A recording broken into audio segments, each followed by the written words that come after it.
नमस्ते साथीहरू, स्वागत छ तपाईँहरूलाई मेरो युट्युब च्यानल भ्लगमा। म चाहिँ अहिले अर्मादेखि खुर्कोट जान लागेको। हिजो अर्मादी साथीहरू कहाँ बस्न आएको, घर बस्दा झ्याउला र अब चाहिँ घरतिर जान पर्यो। घरतिर नि हल्का फुल्का काम छ, त्यही भएर यसो एउटा भिडियो बनाऊँ भनेर अहिले चाहिँ ठ्याक्क यो मोरेदेउरालीबाट उकालो लाग्यो। हाम्रो यो चाहिँ लास ल्याउने बाटो, हामी चाहिँ यो बाटो लास लिएर आउँछौँ। भाइ र म हो, विशाल भाइ र म जान लाग्यो। यो भाइकोमा आएको म बस्न। तपाईँहरूलाई यहाँबाट अर्मादी देखाइदिन्छु। पहिला हामी यही अर्मादी बस्थ्यौँ, अहिले चाहिँ गाउँतिर माथि खुर्कोट बस्नु लागेको। 5-6 महिना भयो जति भयो। अहिले उकालो छ साथी हो, हिँड्न सकिन्न, स्यास्या परिन्छ, गाह्रो छ। र पनि भिडियो चाहिँ बनाइदिन्छु मैले, तपाईँहरूले माया गर्न नछोड्नु होला। यहाँ पहिला हामी बसेको चाहिँ यहाँबाट टक्क देख्न छ अर्मादी। पहिला हामी बसेको हो यो घरमा हो, यो रातो रातो टिन हरेको। अहिले चाहिँ म यो घर विशालकोमा बसेर आएको। यो हाम्रो अर्मादी यो साथीहरू। यहाँ चाहिँ अहिले प्लाइ फ्याक्ट्री खुल्या छ, त्यो रमाइलो छ अर्मादी पनि साथीहरू, हेर्न सक्नुहुन्छ तपाईँहरूले। म चाहिँ अहिले स्यास्या परिरहेको छु, अलि माथि गएपछि देखाउँछु तपाईँहरूलाई भिडियो। ल साथी यो है अर्मादी, हेर्न सक्नुहुन्छ। हामी चाहिँ यति माथि टपमा आइसकेको छ, डाँडामा होइन त, तल देखिन्छ अहिले त अर्मादी यही हो। हामी चाहिँ यो बाटो हुँदै हुँदै हुँदै यस्तो उकालो उकालो ठाडो ठाडो जाने हो, माथिबाट चाहिँ जङ्गलबाट भित्र छिर्ने हो। फाइनली साथी उक्लिसक्यो डाँडो चाहिँ अहिले पल्लो र तल्लो। यो चाहिँ हाम्रो मोरेदेउराली ट्याक्क लास लिएर बिसाउने ठाउँ। यहाँ चढाएर लान्छन्, हामी चाहिँ यहाँ चौतारा बसिन्थ्यो। म त यो बाटो जम्मा दुई फेर हिँडेका विशाल है, अहिलेसम्म 3 फेर भयो। एक फेर यहाँ काममा आउँदै हिँडेको लामपाटा, एक फेर हाम्रा बाला लिएर आउने बेला, अहिले चाहिँ 1 फेर भयो। यो बाटो अब राति हिँड्ने भएका डर लाग्दैन, अहिले दिउँसै केही जस्तै हुन्न। दिउँसो डर पनि लाग्दैन, एक्लै हिँडिन्छ। राति त्यो लाख लिएर हिँड्ने बाटो हिँड्ने भएका पछाडिबाट सेता गौडा लगाएर साँच्चै कि चिसा हातले भनेर हुन्छ होइन, अहिले डर सर लाउनु दिउँसो भएर। यस्तो राम्रो छ बाटो त, फेरि साह्रै हिँड्ने यस्तो छ, ढल्नहरू छन्। अहिले चाहिँ हामी लामपाटा आइसक्नु लाखौँ। अब 15 मिनटमा घरै पुगिन्छ, त्यहाँबाट तपाईँहरूलाई घर पुगेपछि जोड्छु। ल फाइनल्ली गाइस हामी चाहिँ घर आइपुग्यो। हामी चाहिँ तलबाट त्यो देखियो गाउँबाट आएको, यसै उकालो हुँदै मेरो घर चाहिँ उहाँ छ। हाम्रो घर आइपुग्नु लागि अब घरमै, घर मुनिबाट आइन्छ। हामी चाहिँ अर्मादीबाट आउँदाखेरि अब आइपुग्यो घर साथी हो।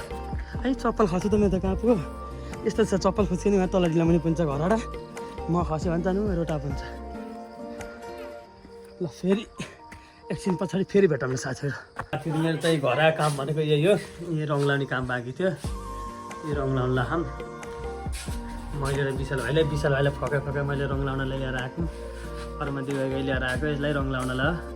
रङ लाउन सकिनु लाग्यो। अब यो रङ लाएर सकेपछि चाहिँ फेरि हामी खोलातिर जान्छौँ होला। फेरि खोलातिर गएपछि भेटौँ। अहिले चाहिँ रङ लाएर सक्नु लागिसक्यो धेरै होइन साथीहरू। अहिले चाहिँ हामी खोलातिर जानु लागेको। भाइहरू छन्, 2टा भाइ, आविष्कार भाइ, विशाल भाइ, म भएर हामी चाहिँ खोलातिर जानु लागेको छु। नुहाइधुवाइ गर्ने, माछा साछा छन् कि हेर्ने भनेर पानी सानी खान पऱ्यो यहाँ। अनि हाम्रो गाउँमा चाहिँ यस्तो व्यवस्था छ, यो बन जानलाई पानी सानीको व्यवस्था छ। वन चाहिँ यही हो, हाम्रो घाँस दाउरा गर्ने वन हो। मम्मीहरू हामी यही बाटो जाने हो। हामी पुग्न पनि चाहिँ त्यो खोलामा हो, यहाँ हो खोला चाहिँ यहाँ छ। त्यही पनि सुकिसकेको छ क्या खोला नि, तर पनि अब जाने त्यहीबाट। त्यो बाटो चाहिँ भिड छ, डेन्जर भिड छ। यहाँबाट फुच्चियो भने कहाँ खोज्न गर्ने भेटिन्न मान्छे। यस्तो बाटो दाउरा बोकेर आउनुहुन्छ मम्मीहरूले।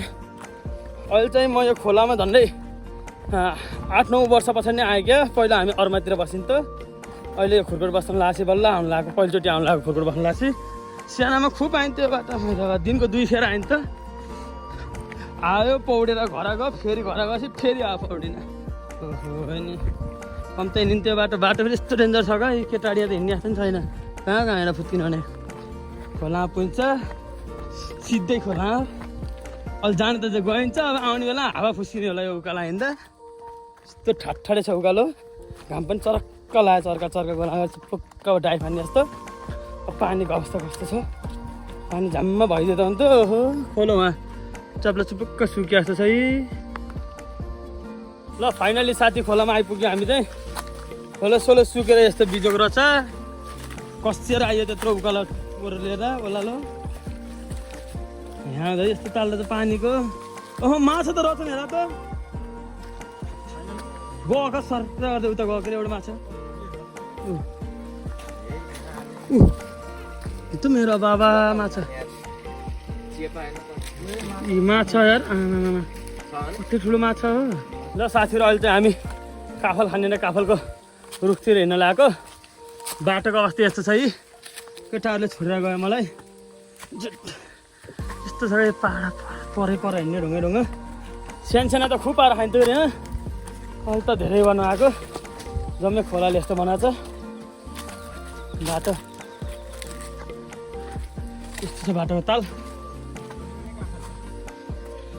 अहिले चाहिँ म काफलको बुट्टा पनि गरिदिनुहुन्छ है तपाईँहरूले। बाटोको ताल चाहिँ यस्तो छ है यो काफलको रुख हो के अरे यस्तो बाटो उक्लिएर जाने हो उक्लिनलाई हावा फुस्किन्छ यहाँ माथि पर। हामी चाहिँ यहाँ आएको त्यो डाँडाबाट आएको अहिले हाम्रो डाँडाबाट आएको छन् केटा काफल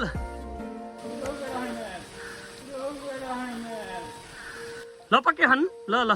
साथी खोलाको हालत यस्तो छ है पौडा नि भन्दा यो घरबाट गर्मी हुँदै हुँदै यो उकाला दकुर ओह्राला दकुर्दै अहिले यहाँ आउँदाखेरि ताल यस्तो छ खोला सोलो सुकेर यहाँ कमिला हिँड्छन् खोला क्याएर सक्ने कमिला खानु खोला यहाँदेखि जानु च्याप्पै के भएको त नि छ छैन यहाँ हेर्नु गाइस यस्तो छ यार बाटो सगरमाथा चढिआएकै हुन्छ केटा यार। यहाँ चप्पल हातमा हालेर बिजोग छ लतार्नु पर्छ विवेक दाइलाई।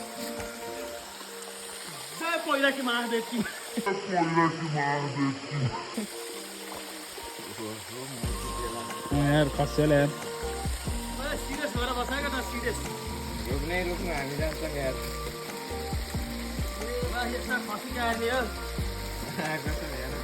जिन्दगी रहे त फिर मिलेंगे भने जस्तो लाग्छ।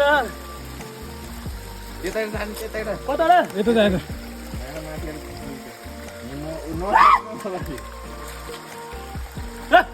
आइयो गाइस जिन्दगी रहे त फिर मिलेंगे भनेको मिल्यो।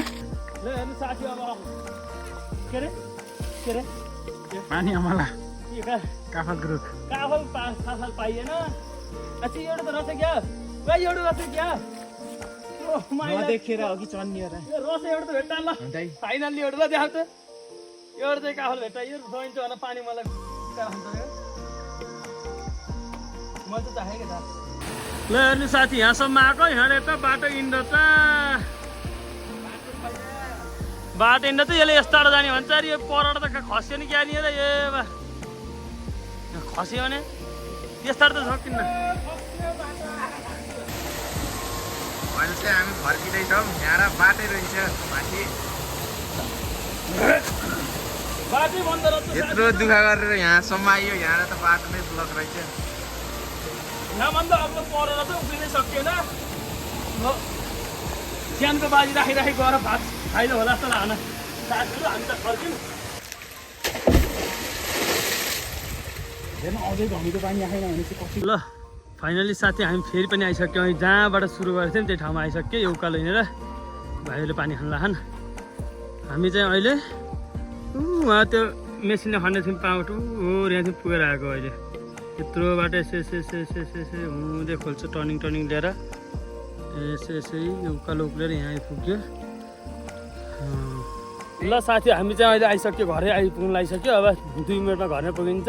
आजको भिडियो चाहिँ यति नै सबैजनाले हेरिदिनु होला सपोर्ट गरिदिनु होला माया गरिदिनु होला थ्याङ्क यू सो मच भन्न चाहेँ धन्यवाद। जय नेपाल। भोलि फेरि भेटौँला नेक्स्ट भ्लगमा।